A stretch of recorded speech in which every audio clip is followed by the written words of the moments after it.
3 kun darsimiz, ya'ni bepul dars o'tib beraman 3 kun degandim. Bugun 3-chi kunni o'tamiz. 3-chi kun darsimiz stress va undan chiqish yo'llari haqida. Men imkon qadar bilimim yetgancha sizlarga dars o'tib beraman hozir.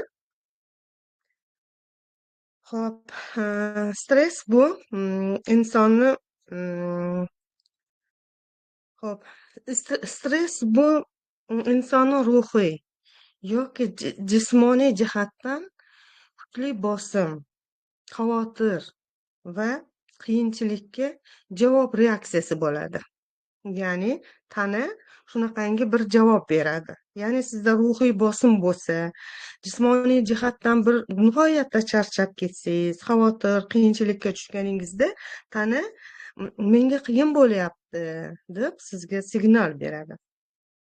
Stress asosan hozirgi holatda oilaviy muammolar sabab, ishxonadagi bosim, yaqin insondan ayrilib qolish, astag'firulloh, hech kimda bunaqa bo'lmasin, kasallik yoki qo'rquv, pul yetishmasligi, hozirgi vaqtdagi qarz va kreditlar, uzoq davom etgan charchoq tufayli paydo bo'ladi. Xo'p, shuning uchun mana shu yuqorida aytgan holatlarni hayotingizda keltirib chiqarmaslikka harakat qilishingiz kerak. Shunaqangi holatlar bo'lgan taqdirda ham o'sha stressdan tezroq chiqib olishga harakat qilishingiz kerak bo'ladi. Stress vaqtida insonni yuragida o'zgarish bo'ladi. Ya'ni yurak tez uradi, bosh og'riydi, uyqu buziladi va mushaklar taranglashish natijasida odam charchab qoladi. Ruhingizda esa xavotir, asabiylik, yig'ini kelishi, diqqatingiz tarqoq, ya'ni o'zingiz aytasiz, mani miyamda hech narsa yo'q, hattoki qo'ygan narsamni esimdan chiqarib qo'yyapman degan fikrlar bo'lib qoladi. Doimiy stressda yuraverish insonni umidsizlikka tushirib qo'yadi, ya'ni tushkunlikka tushib qoladi. Doimiy nima desa bo'ladi, surunkali stressga tushaverish insonni tushkunlik kayfiyatiga, umidsizlik holatiga keltirib qo'yadi. Endi bu ikki xil.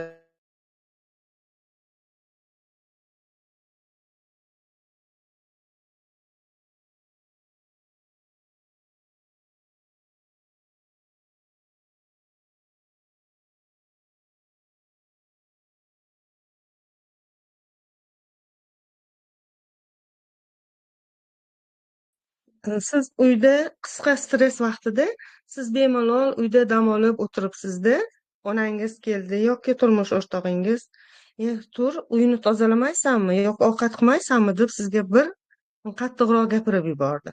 Shu yerda, shu mahalda sizda bir qisqa stress bo'ladida, shu bilan turib o'sha ishni qilib ketasiz.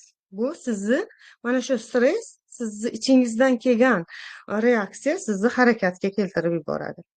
Lekin hali aytganimdek, surunkali stress bo'laverishi, uzoq davom etadigan stress esa insonni sog'ligiga albatta o'zini zararini yetkazadi.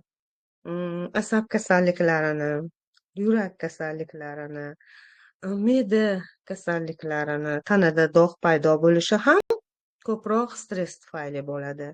Immunitetni pasayib ketish holatlari paydo bo'lib qoladi. Shuning uchun siz doim harakat qilishingiz kerakki, mana shu stressni boshingizda, endi hayotimizda stress bo'ladi, uni iloji yo'q. Lekin shu vaqtda siz shundan tezroq chiqib ketishga harakat qilishingiz kerak. Agar sizda shunaqangi stress bo'ladigan bo'lsa, nafas olish mashqlari orqali, birinchi praktika sizlarga nafas olish mashqlari orqali chiqarib yuborishingiz bo'ladi. Nafas olish mashqlarida shunday, burningiz bilan nafas olib, ichingizda 10 soniya, ya'ni 10 sekund ushlab turasiz.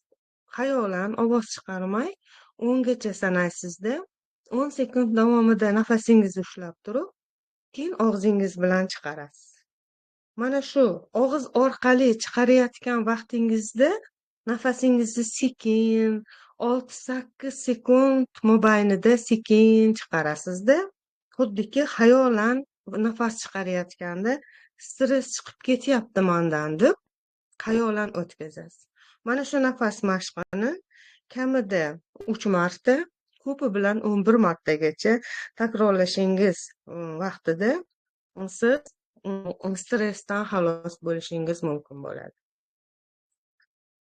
Yana ikkinchi praktika esa oyoq barmoq mana tanangizni siqish bilan mana qo'llaringizni mahkam siqasizda 5 soniya ushlab turib sekin barmoqlaringizni qo'yib yuborasiz.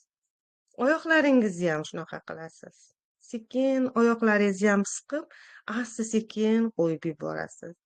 Qorningizni ichingizga tortib siqib turasizda, yana chiqarasiz. Bu praktika ham sizga albatta yordam beradi. Keyin yana oson, yengil praktikalardan biri yelkalaringizni baland ko'tarasiz. Baland ko'tarib, haligi aytganimdek nafas olish mashqini qilasiz 3 marta va asta yelkangizni mundoq tushirib yuborasizda, xuddiki yelkangizni mundoq tushirganingizda o'sha stress tanangizdan chiqib ketganini, bir og'irlik chiqib ketganini his qilasiz.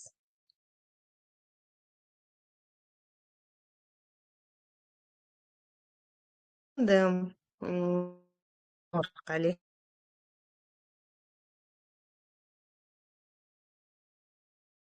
ham yig'lash orqali ham stressdan xalos bo'lishingiz mumkin. Siz rosa asablaringiz taranglashib, yig'lash holatiga kelgan vaqtingizda o'sha yig'ini chiqarib yuborish ham stressni oladi. Lekin yig'laganingizdan keyin boshda og'riq, tanada og'riq paydo bo'ladi. Shu vaqtda albatta musiqa, siz o'zingizga yoqadigan musiqa qo'yishingiz sizga yordam beradi.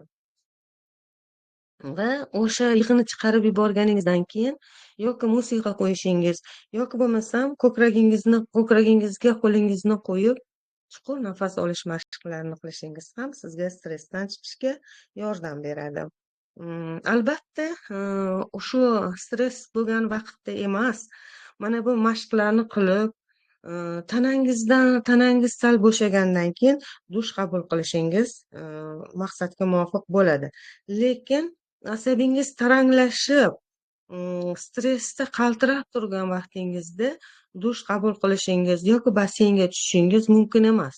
Bunda insonni tomirlari ushlab qoladi suvda. Shuning uchun qachoniki stressni sal qo'yib yuborganingizdan keyin dush qabul qilishingiz maqsadga muvofiq bo'ladi. Yana ichki suhbat. Yana bir praktika borki, bu ichki suhbat. Ya'ni o'zingiz bilan o'zingiz suhbatlashasiz. O'sha asabingizni buzgan voqeani xuddiki mana shu turgan joyingizda ko'zingizni yumasizda, yana oldingizda o'zingizni bir aksingiz turibdi, yana bir odam turibdi-da, unga gapirayotgandek ichingizda gapirasiz. Gapirib chiqarib yuborasiz. Va oxirgi praktika, shu stress vaqtida sizga yoqmagan voqeani, shu stressni keltirib chiqargan voqea hodisalarni hammasini yoki siz kimgadir aytolmagan gapingiz qolsa ularni hammasini qog'ozga yozib bir marta o'qimasdan yoqib yuborish ham sizni stressdan xalos qiladi.